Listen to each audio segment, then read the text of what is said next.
ರಾಜ್ಯದಲ್ಲಿ micro finance ಹಾವಳಿ ನಿಲ್ತಾ ಇಲ್ಲ. ಇದಕ್ಕೆ ಸಂಬಂಧಪಟ್ಟಂತೆ ಈಗ ಒಂದು ಬ್ರೇಕಿಂಗ್ ನ್ಯೂಸ್ ಇದೆ. ಮೈಕ್ರೋ ಫೈನಾನ್ಸ್ ಹಾವಳಿ ದಿನದಿಂದ ದಿನಕ್ಕೆ ರಾಜ್ಯದಲ್ಲಿ ಹೆಚ್ಚಾಗ್ತಾ ಇದೆ.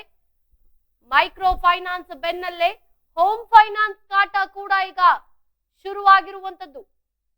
ಸಾಲ ಕಟ್ಟಲು ತಡವಾಗಿದ್ದಕ್ಕೆ ಮನೆ ಹರಾಜಿಗಿಟ್ಟಿದೆ ಕಂಪನಿ.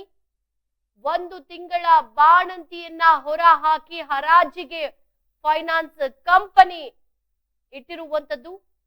ಸಚಿವೆ ಲಕ್ಷ್ಮಿ ಹೆಬ್ಬಾಳ್ಕರ್ ಕ್ಷೇತ್ರದಲ್ಲಿ ಅಮಾನವೀಯ ಘಟನೆ ನಡೆದಿದೆ. ಬಾಣಂತಿ ಎಂದು ನೋಡದೆ ಅಧಿಕಾರಿಗಳು ಹೊರದಬ್ಬಿದ್ದಾರೆ. ಬೆಳಗಾವಿಯ ತಾರಿಹಾಳ ಗ್ರಾಮದಲ್ಲಿ ಅಮಾನವೀಯ ಕೃತ್ಯ ನಡೆದಿರುವಂತದ್ದು. ಫೈನಾನ್ಸ್ ಕಂಪನಿಯ ಕಾಟ ದಿನದಿಂದ ದಿನಕ್ಕೆ ಹೆಚ್ಚಾಗ್ತಿದೆ. ಗಣಪತಿ ರಾಮಚಂದ್ರ ಲೋಹಾಲ್ ಎಂಬವರ ಮನೆ ಜಪ್ತಿ ಮಾಡಲಾಗಿದೆ. ಬೆಳಗ್ಗೆಯಿಂದ ಊಟವಿಲ್ಲದೆ ಕುಟುಂಬಸ್ಥರು ಕಣ್ಣೀರನ್ನ ಹಾಕಿರುವಂತದ್ದು. ಬೆಳಗ್ಗೆಯಿಂದ ಊಟ ತಿಂಡಿ ಇಲ್ಲದೆ ಕಷ್ಟಪಡ್ತಾ ಇದ್ದಾರೆ. ಮನೆ ನಿರ್ಮಾಣಕ್ಕೆ 5 ಲಕ್ಷ ರೂಪಾಯಿ ಸಾಲವನ್ನ ಆ ವ್ಯಕ್ತಿ ಪಡೆದಿರ್ತಾರೆ. ಇನ್ನು ಜೊತೆಗೆ ಸಾಲ ಕಟ್ಟಲಾಗದೆ ಒಂದಷ್ಟು ಪರದಾಟವನ್ನ ಹಿಂಸೆಯನ್ನ ಅನುಭವಿಸ್ತಾ ಇದ್ದಾರೆ. 5 ವರ್ಷಗಳ ಹಿಂದೆ ಮನೆಗಾಗಿ ಲೋಹಾಲ್ ಸಾಲವನ್ನ ಪಡ್ಕೊಂಡಿರ್ತಾರೆ. ಈಗ ಸಾಲ ಕಟ್ಟಲಾಗದೆ ಒಂದು ರೀತಿಯಾಗಿ ಕಷ್ಟ ಅನುಭವಿಸ್ತಾ ಇರುವಂತದ್ದು. ಅನಾರೋಗ್ಯದಿಂದ ಕಂತು ಕಟ್ಟುವಲ್ಲಿ ಲೋಹಾಲ್ ವಿಫಲರಾಗಿದ್ದಾರೆ. ಈಗ ಒಂದೇ ಕಂತಿನಲ್ಲಿ 7.5 ಲಕ್ಷ ರೂಪಾಯಿ ಕಟ್ಟುವಂತೆ ಒತ್ತಡವನ್ನ ಹಾಕಲಾಗ್ತಾ ಇರುವಂತದ್ದು. ಒಂದೇ ಬಾರಿ 7.5 ಲಕ್ಷ. ಫೈನಾನ್ಸ್ ಸಿಬ್ಬಂದಿ ಅಮಾನವೀಯ ವರ್ತನೆಗೆ ಈಗ ಎಲ್ಲೆಡೆ ಆಕ್ರೋಶ ಕೂಡ ವ್ಯಕ್ತವಾಗ್ತಾ ಇದ್ದ.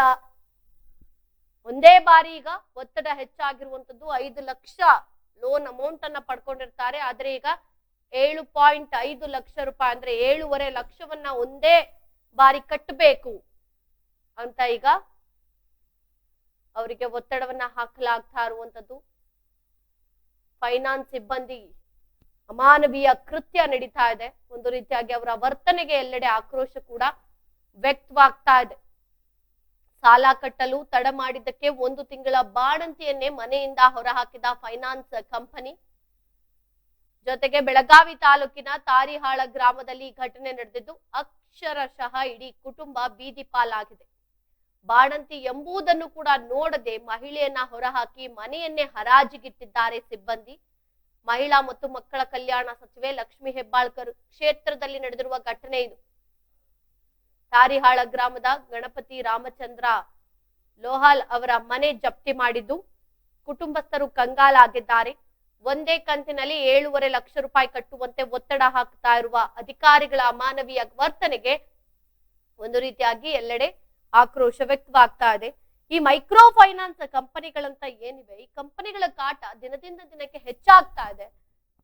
ಇತ್ತೀಚಿನ ದಿನಗಳಲ್ಲಿ ನಾವು ಈ ಮೈಕ್ರೋ ಫೈನಾನ್ಸ್ ಸಿಬ್ಬಂದಿ ಹಾವಳಿ ಇರ್ಬೋದು, ಕಂಪನಿಯ ಒಂದು ಒತ್ತಡ ಇರ್ಬೋದು, ಇದು ಬಹಳಷ್ಟು ಹೆಚ್ಚಾಗ್ತಾ ಇದೆ. ಇದರಿಂದ ಎಷ್ಟೋ ಊರುಗಳಲ್ಲಿ, ಎಷ್ಟೋ ಜಿಲ್ಲೆಗಳಲ್ಲಿ, ಎಷ್ಟೋ ಹಳ್ಳಿಗಳನ್ನೇ ಖಾಲಿ ಮಾಡಿ ಜನರು ಊರ್ ಬಿಟ್ಟಿರೋದನ್ನ ಕೂಡ ನಾವು ನೋಡ್ತಾ ಇದೀವಿ. ಸಾಲಗ ಅಂದ್ರೆ ಕಾಟಕ್ಕೆ, ಕಂಪನಿಯವರ ಕಾಟದಿಂದ ಬೇಸತ್ತು ಹಳ್ಳಿಗಳಲ್ಲಿ ಮನೆಗಳಿಗೆ ಬೀಗ ಹಾಕೊಂಡು ಇಡೀ ಹಳ್ಳಿಗಳನ್ನೇ ಬಿಟ್ಟು ಹೋಗಿರುವಂತಹ ಎಷ್ಟೋ ಒಂದು ಉದಾಹರಣೆಗಳನ್ನ ನಾವು ಇತ್ತೀಚಿನ ದಿನಗಳಲ್ಲಿ ನೋಡ್ತಾ ಇದೀವಿ. ಅದರಲ್ಲೂ ಕೂಡ ಒಂದು ಉದಾಹರಣೆ ನೋಡ್ಬೋದು ಅಂತ ಅಂದ್ರೆ ಚಾಮರಾಜನಗರ ಜಿಲ್ಲೆ ಏನಿದೆ, ಈ ಜಿಲ್ಲೆಯಲ್ಲಿ ಫೈನಾನ್ಸ್ ಅವರ ಕಾಟ ಬಹಳಷ್ಟಿದೆ. ಸೊ ಅಲ್ಲೂ ಕೂಡ ಬಹಳಷ್ಟು ಹಳ್ಳಿಗಳಲ್ಲಿ ಇಡೀ ಊರೇ ಖಾಲಿ ಆಗಿರುವಂತದ್ದು. ಮೈಕ್ರೋ ಫೈನಾನ್ಸ್ ಕಂಪನಿ ಸಿಬ್ಬಂದಿ ಬರ್ತಾರೆ, ಸಾಲ ಕೇಳ್ತಾರೆ ಅನ್ನೋ ಭಯಕ್ಕೆ. ಸಾಲ ಪಡೆದಿರ್ತಾರೆ ಗ್ರಾಮಸ್ಥರು, ಇಲ್ಲ ಅಂತ ಅಲ್ಲ, ಆದ್ರೆ ಒಂದಷ್ಟು ಕಾಲಾವಕಾಶ ಕೊಡ್ಬೇಕಾಗುತ್ತೆ. ಯಾಕೆಂದ್ರೆ ಎಲ್ಲರ ಪರಿಸ್ಥಿತಿ ಒಂದೇ ರೀತಿ ಇರಲ್ಲ, ಎಲ್ಲರ ಮನೆ ಪರಿಸ್ಥಿತಿ ಒಂದೇ ರೀತಿಯಾಗಿರೋದಿಲ್ಲ. ಸೊ ಇದೆಲ್ಲವನ್ನ ಕೂಡ ಸ್ವಲ್ಪ ಕಂಪನಿ ಕೂಡ ಯೋಚನೆ ಮಾಡ್ಬೇಕಾಗತ್ತೆ. ಅದನ್ನ ಬಿಟ್ಟು ಏಕಾಏಕಿ ಬಂದು ದುಡ್ಡು ಕೊಡಿ ಅಂತ ಈ ರೀತಿ ಮನೆ ಜಪ್ತಿ ಮಾಡಿರುವಂತದ್ದು ನಾವು ದೃಶ್ಯದಲ್ಲಿ ನೋಡ್ತಾ ಇದೀವಿ. ಪಾಪ ಬಾಣಂತಿ ಯಾವ ರೀತಿಯಾಗಿ ಕೂತಿದ್ದಾರೆ. ಹಸುಗೂಸನ್ನ ಅವರು ಜೊತೆಯಲ್ಲಿ ಇಟ್ಕೊಂಡು ಪಾಪ ತೊಡೆ ಮೇಲೆ ಮಲಗಿಸ್ಕೊಂಡು ಆಚೆ ಕೂತಿದ್ದಾರೆ. ಸಾಲ ಕಟ್ಟಿಲ್ಲ ಅಂತ ಮನೆ ಸೀಸ್ ಮಾಡಿದ್ದಾರೆ. ಈ ಮೈಕ್ರೋ ಫೈನಾನ್ಸ್ ಕಂಪನಿಗಳು ಯಾವ ರೀತಿಯಾಗಿ ವರ್ತನೆ ಮಾಡ್ತಾ ಇದ್ದಾರೆ ಅಂತ. ಸಾಲ ಕೊಡ್ತಾರೆ, ಓಕೆ, ಅದನ್ನ ನಾವ್ ಎಕ್ಸೆಪ್ಟ್ ಮಾಡೋಣ, ಸಾಲ ಕೊಟ್ಟಿದೀವಿ ಅಂತ ಅನ್ಬಿಟ್ಟು ಯಾವ ರೀತಿ ಬೇಕಾದ್ರೂ ನಡ್ಕೋಬಹುದು ಅನ್ನೋದು ಎಷ್ಟು ಮಟ್ಟಿಗೆ ಸರಿ?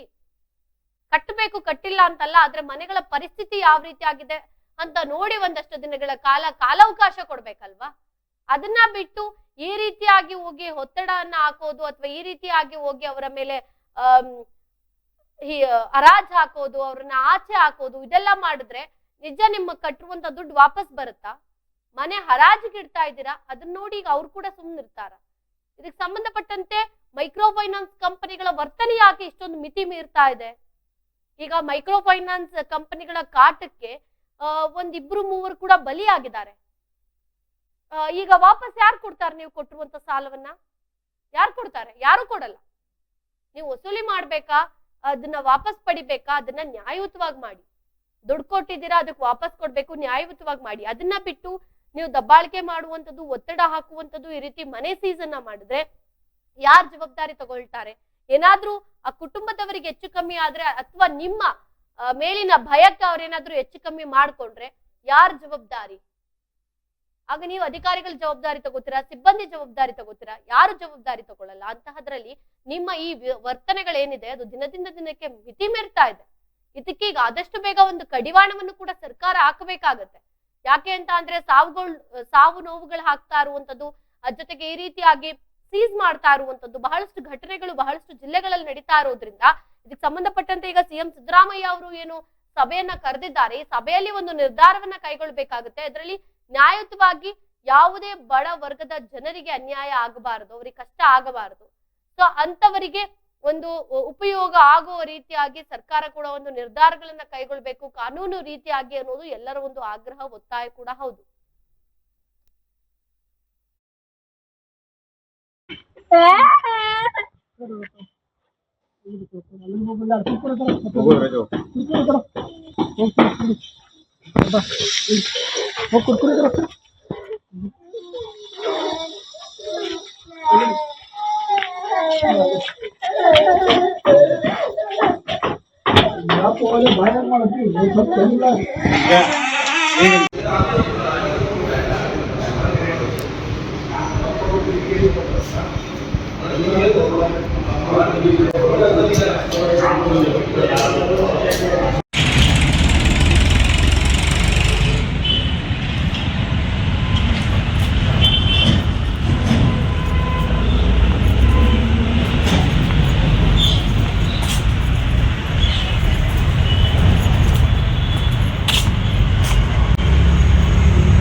ಏನೋ ಇದಕ್ಕೆ ಸಂಬಂಧಪಟ್ಟಂತೆ ಮತ್ತಷ್ಟು ಮಾಹಿತಿಯನ್ನ ನೀಡಲು ನಮ್ಮ ಪ್ರತಿನಿಧಿ ಶಶಿಕಾಂತ್ ದೂರವಾಣಿ ಸಂಪರ್ಕದಲ್ಲಿದ್ದಾರೆ.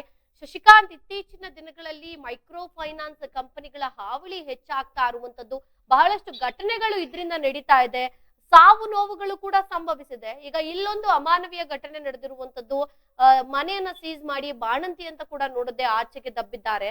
ಸೊ ಯಾವ ರೀತಿಯಾಗಿ ವರ್ತನೆ ಮಾಡ್ತಾ ಇದ್ದಾರೆ ಅಧಿಕಾರಿಗಳು, ಏನ್ ಮಾಡ್ತಾ ಇದ್ದಾರೆ ಇದಕ್ಕೆ ಸಂಬಂಧಪಟ್ಟಂತೆ ಅಂತ?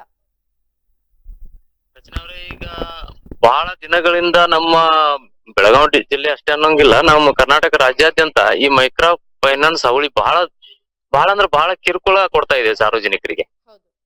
ಇವರು ಬಯಸಿ ಕೊಡುದಿಲ್ಲ, ಇವ್ರು ಒತ್ತಾಯ ಮಾಡಿ ಲೋನ್ ಕೊಡ್ತಾರೆ. ಲೋನ್ ಕೊಟ್ಟಾದ್ಮೇಲೆ ಅದು ಕಂತು ತುಂಬಬೇಕಾದ್ರೆ ಅವ್ರ ಮನೆಯಲ್ಲಿ ಅದೇನೋ ಅಂತಾರಲ್ಲ, ಆ ಕಂತು ಬಂತಂದ್ರೆ ಇವತ್ತಿನಿಂದನೇ ಆ ಕಂತಿನ ಸಲುವಾಗಿ ಚಿಂತೆ ಮಾಡುವಂತ ಪರಿಸ್ಥಿತಿ ಸಾರ್ವಜನಿಕರಲ್ಲಿ ಮೂಡಿದೆ ಇವತ್ತು. ಯಾಕಂದ್ರೆ ಇವ್ರು ಬೆಳಗ್ಗೆಯಿಂದ ಬಂದ್ರು ರಾತ್ರಿ 12 ಆದ್ರೂ ಕೂಡ ಅವ್ರ ಮನೆ ಬಿಟ್ಟರ ಕಂತು ತಗೊಳ್ಳದೆ ಹೋಗೋದೇ ಇಲ್ಲ. ಅವ್ರು ಬಡವರು, ಅವ್ರು ಎಲ್ಲಿಂದ ತರ್ತಾರೆ, ಏನ್ ಕಷ್ಟದಾಗಿದ್ದಾರೆ, ಇನ್ನೊಂದ್ಸರ್ತಿ ಬಂದ್ ಹೋಗೋಣ, ಈ ತರ ಆಲೋಚನೆ ಅವ್ರು ಯಾರು ಮಾಡೋದೇ ಇಲ್ಲ. ಒಟ್ಟನೆ ಮುಂದ್ ಹೋಗೋದು. ಅವ್ರು ಏನು ಮನೆ ಮಾರಿ ಕೊಡ್ತಾರೋ, ದನ ಮಾರಿ ಕೊಡ್ತಾರೋ, ಮನೆ ಪಾತ್ರೆ ಪಗಡೆ ಮಾಡಿ ಕೊಡ್ತಾರೋ, ಏನ್ ಮಾಡಿ ಕೊಡ್ತಾರೋ ಗೊತ್ತಿಲ್ಲ, ಅವ್ರಿಗೆ ಮಾತ್ರ ದುಡ್ಡು ಬೇಕು ಅಷ್ಟೇ. ಮತ್ತದು ಇನ್ನೊಂದು ದೊಡ್ಡ ಹಾವಳಿ ಏನಾಗಿದೆ ನಮ್ಮ ಬೆಳಗಾವಿ ಜಿಲ್ಲೆಯಲ್ಲಿ ಅಂದ್ರೆ, ಕೆಲವು ಜನ ಆತರ ಅವ್ರದ್ದು ಹಣ ಕೊಡೋದನ್ನ ಗಮನಿಸ್ಬಿಟ್ಟು ಕೆಲವು ಜನ ಈ ಅಮಾಯಕ ಹೆಣ್ಮಕ್ಳನ್ನ ಬಲಿಪಶು ಮಾಡ್ತಿದ್ದಾರೆ. ಕೆಲವೊಂದು ಈ ದೊಡ್ಡ ದೊಡ್ಡ ವ್ಯಕ್ತಿಗಳೇ ಅವ್ರಿಗೆ ಒಂದು ಹಣದ ಆಮಿಷಯನ್ನು ಒಡ್ಡುದು. ಏನಂದ್ರೆ ಒಂದ್ 5 ಲಕ್ಷನೋ 10 ಲಕ್ಷ ಇಸ್ದು ಕೊಡಿ, ನಿಮ್ಗೆ ಒಂದು 10,000 ನಾವು ಕೊಡ್ತೀವಿ ಅಥವಾ 20,000 ನಿಮ್ಗೆ ಕೊಡ್ತೀವಿ ಅಷ್ಟ್ರಿಗೂ ಎಲ್ಲ, ಆಮೇಲೆ ನಾನು ಲೋನ್ ಎಲ್ಲ ನಾನ್ ಕಟ್ಕೋತೀನಿ. ಆದ್ರೆ ಅದು ಆ ಹೆಣ್ಮಕ್ಳ ಹೆಸರು ಮೇಲೆ ಲೋನ್ ಅನ್ನ ತಗೊಳ್ಳೋದು, ಈ ಬೇರೆಯವರು ಅದನ್ನ ಬಳಸ್ಕೊಳ್ಳೋದು, ಅವ್ರಿಗೆ ಒಂದಷ್ಟು ಕಮಿಷನ್ ರೂಪದಲ್ಲಿ ಆ ಹೆಣ್ಮಕ್ಳಿಗೆ ಕೊಡೋ ತರ ಮಾಡಿ ಬಲಿಪಶು ಮಾಡೋದು. ಅದಾದ ನಂತರ ಅದು ಹಣ ತಗೊಂಡು ಓಡೋಗ್ಬಿಡೋದು ಎಲ್ಲರೇ. ಅಂತ ಪ್ರಕರಣಗಳು ನಮ್ ಗಮನಕ್ಕೆ ಬಹಳಷ್ಟು ಬಂದಿದಾವೆ. ಈಗಾಗಲೇ ಅವು FIR ಕೂಡ ಆಗಿದಾವೆ ಈಗ ಬಹಳಷ್ಟು ಕಡೆಗೆ. ಮತ್ತ ಅದರಿಂದ ಅಧಿಕಾರಿಗಳು ಕೂಡ ಅದ್ರ ಬಗ್ಗೆ ಬಹಳಷ್ಟು ಮುಂಜಾಗ್ರತೆ ಯಾವ್ದು ವಹಿಸ್ತಾ ಇಲ್ಲ. ಸಾಕಷ್ಟು ಪ್ರಕರಣಗಳು ಇಲ್ಲಿ ದಾಖಲಾಗ್ತಾ ಇದಾವೆ. ಮತ್ತು ಕೆಲವು ಜನ ಅಂತೂ ಮತ್ ಇವ್ರು ಏನ್ ಮಾಡ್ತಾರೆ, ಒಂದಷ್ಟು ಜನ ಏನಾದ್ರು ದುಡ್ಡು ತಗೋದ್ ಬೇರೆದವ್ರು ಕೊಟ್ಟಿರ್ತಾರೋ ಅವ್ರನ್ನ ಅವ್ರು ಕೇಳಕ್ ಹೋಗಲ್ಲ. ಇವ್ರು ಆ ಯಾರ ಹೆಸರು ಮೇಲೆ ಅಮೌಂಟ್ ಅನ್ನ ಜಮಾ ಮಾಡಿರ್ತಾರೋ ಅವರೇ ಕೊಡ್ಬೇಕಂತ ಕೊಡ್ತಾರೆ ಇವ್ರು. ಹಿಂಗಾಗಿ ಅದರಿಂದಾಗಿ ಜನ ಇವ್ರಿಗೆ ಹೆದರಿ ಬಿಟ್ಟು ವಲಸೆ ಹೋಗುವಂತ ಪರಿಸ್ಥಿತಿ ಕೂಡ, ಊರನೇ ವಲಸೆ ಹೋಗುವಂತ ಪರಿಸ್ಥಿತಿ ಕೂಡ ಇಲ್ಲಿ ನಿರ್ಮಾಣ ಆಗ್ತಾ ಇದೆ. ಬೇರೆ ಕಡೆ ತಲೆ ಮರೆಸ್ಕೊಳ್ಳೋದು, ಎಲ್ಲಿ ದುಡಿಯಕ್ ಹೋಗೋದು, ಇಂತ ಪರಿಸ್ಥಿತಿಗಳು ಇಲ್ಲಿ ನಿರ್ಮಾಣ ಆಗ್ತದೆ. ಆಮೇಲೆ ಮೈಕ್ರೋ ಫೈನಾನ್ಸ್ ಅವರು ಕೂಡ ಒಂದು ಹೊಸ ನಿಯಮನ ಅಳವಡಿಸ್ಕೊಂಡಿದ್ದಾರೆ ಈಗ.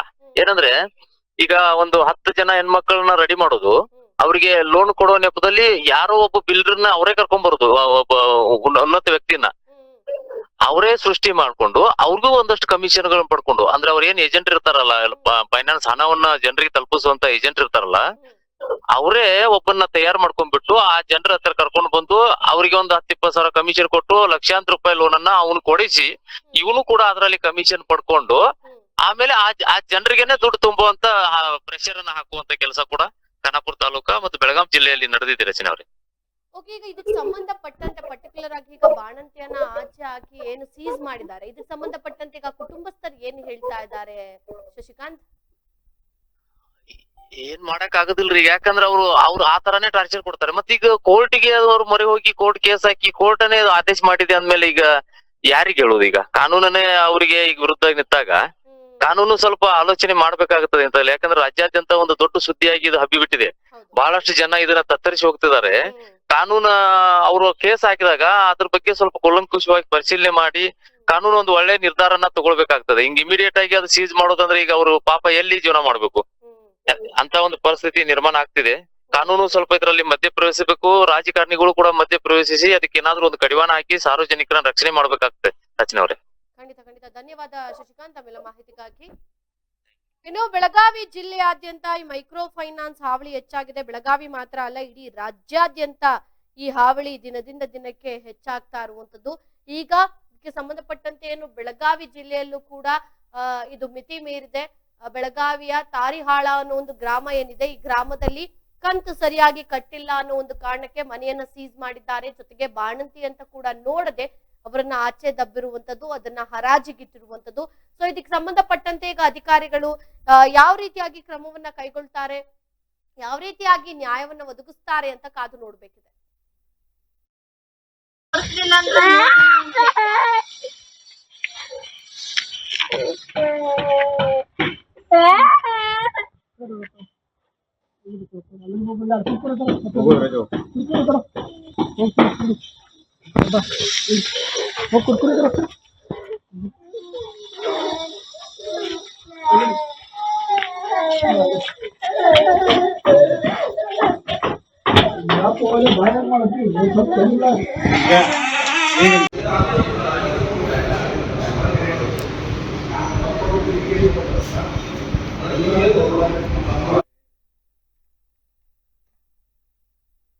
ಕ್ರ್ಯಾಶ್ ಕೋರ್ಸ್ ಅಂದರೆ ಒಂದು ಅಲ್ಪಾವಧಿ ಕೋರ್ಸು ಸರ್. ಇದು ಶಾರ್ಟ್ ಟರ್ಮ್ ಕೋರ್ಸ್ ಅಂತ ಕರಿತೀವಿ ಕೋರ್ಸ್ನ.